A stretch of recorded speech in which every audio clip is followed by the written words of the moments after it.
What would make a world-renowned gospel legend, a man who built a church from the ground up, inspired millions through his music, and turned tragedy into triumph, suddenly decide to leave it all behind? You won't believe how deep this story goes. Bishop Marvin Sapp had been one of the most respected names in gospel music. His songs filled churches and hearts around the world. But behind the power of his voice and his ministry, there was something happening quietly. Something that would soon change everything. For years, he had carried himself with strength and grace. A man of faith who preached hope even in pain. But destiny took an unexpected turn when whispers began to spread that Bishop Sapp was preparing to walk away from the very city that shaped him. Let me tell you, this was not just another church leader moving somewhere new. This was Marvin Sapp, the man who gave the world Never Would Have Made It, the anthem that healed broken souls everywhere. His story began in Grand Rapids, Michigan, where faith was not just a word. It was his life. Born and raised in the church, he had been singing since he was just a little boy. His voice was special, powerful, but emotional, reaching people beyond the church walls. Before anyone knew his name as a solo artist, he had already made a mark as a member of the gospel group Commissioned, a group that changed the sound of modern gospel forever. But even then, Sapp's story was never about fame. It was about finding light after loss, strength after sorrow, and purpose after pain. The turning point in his life came in 2010 when tragedy struck. His beloved wife, Dr. Melinda Sapp, passed away after battling colon cancer. It was a loss that nearly broke him.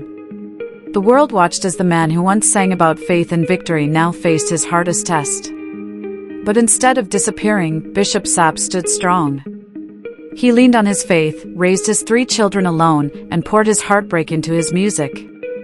Songs like The Best in Me and My Testimony became reflections of his soul, messages of survival born out of grief. Every time he sang, you could feel his pain, but you could also feel his healing.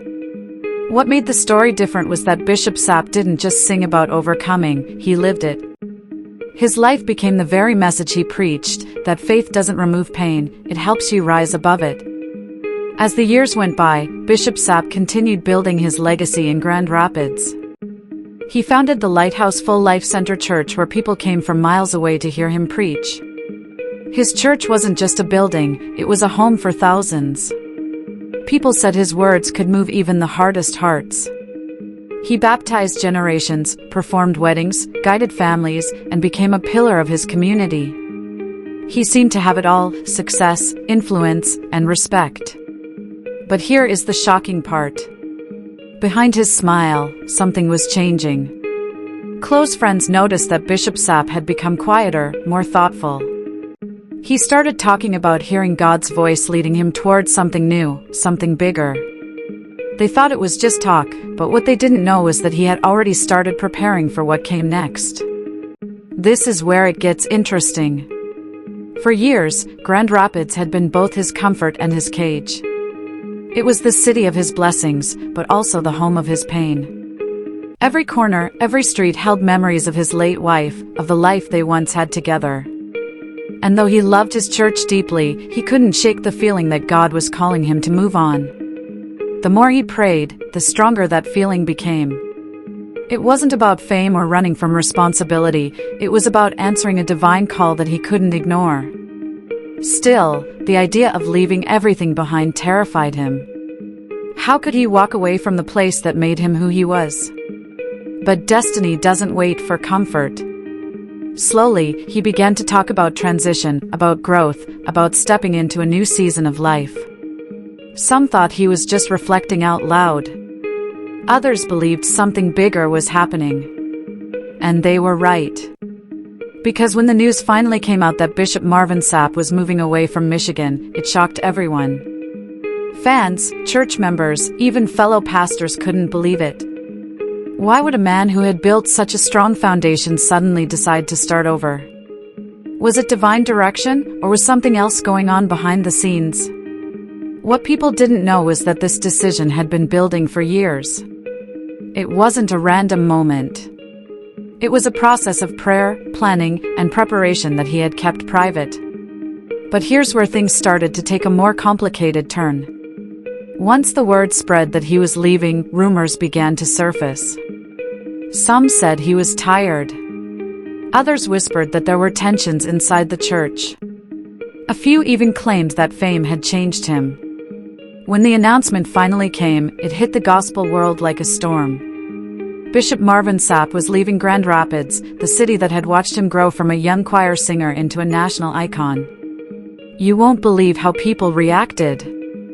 For some, it felt like the end of an era. Grand Rapids wasn't just where he lived, it was his legacy. His church, Lighthouse Full Life Center, had become one of the most loved and respected ministries in the region. Families had been raised under his teachings, marriages restored through his counseling, and countless lives changed through his leadership. So when word spread that he was packing up and moving, people were heartbroken.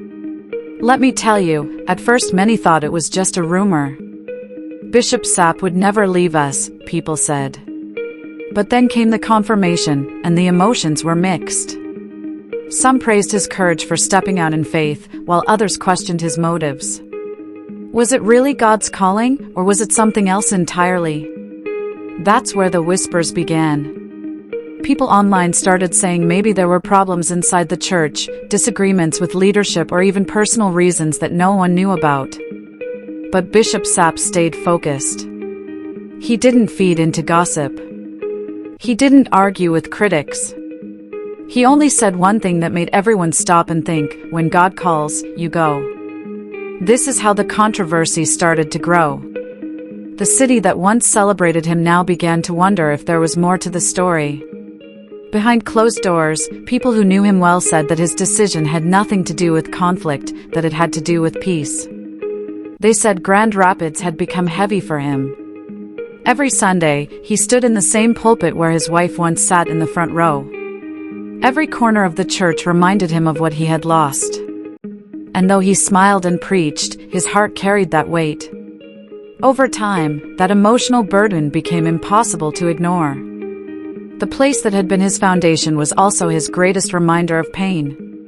And then came the revelation: the city he was moving to was Fort Worth, Texas. That's where things got really interesting, because Texas wasn't just another state. It was one of the biggest centers for gospel music and ministry in the country. The craziest part? No one saw that coming. Why Texas? Why now? What made him trade his hometown for a place where he had to start from scratch? To many, it didn't make sense. But to Bishop Sapp, it was the next step in his purpose.